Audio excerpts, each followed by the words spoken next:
ka një super shije, mezi po pres që t'i shijoj. Kur t'i provoni do më falenderoni dhe ju.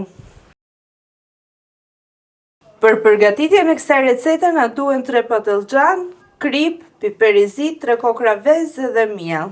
Gjë e parë që do bëjmë është patlıcanët, do t'i qërojmë. Pasi t'i kemi hequr bishtat. Kjo në fakt është një recet turke, ose më saktë më ka mësuar një shoqe nga Turqia. Pasi mbarojmë së qëruari, do t'i presim në feta të holla. Në fakt për këtë recet mirë është që patlıcanët jenë nga ata bufalashët, se bën më mirë. Për t'i prerë do t'i presim kështu.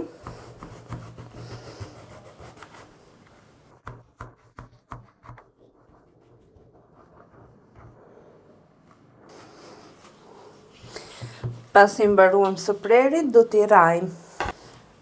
Do t'i rafim si që rifet mishi. Më thënë drejtën, unë nuk e gjej dot atë që rifet mishi. Edhe po e bëj këtë me një gotë të pastër.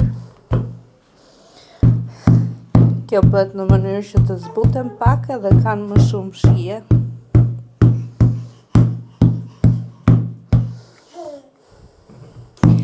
Pasi kemi mbaruar së rauri, do t'i kriposim.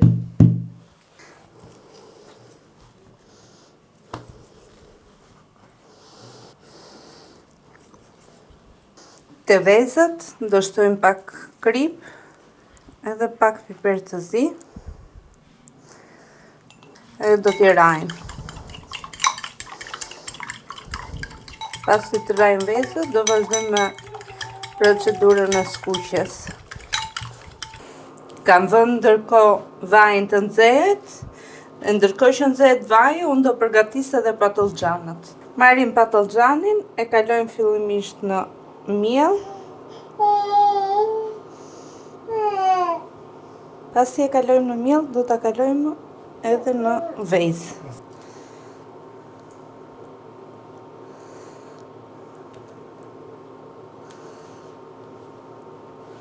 Mund edhe ta kisha hedhur në një pjatë dhe ta kisha më kollaj, po kështu më duket sikur e merr më mirë vezën, e hedhim në tigan për të skuqur.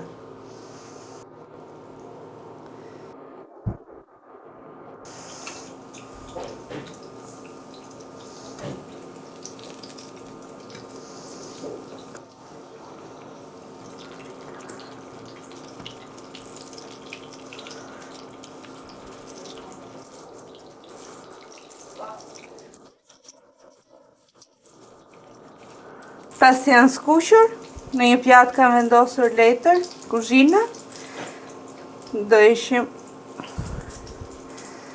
patlıcanët. Dhe do bëjmë të njëjtën gjë edhe me të tjerët.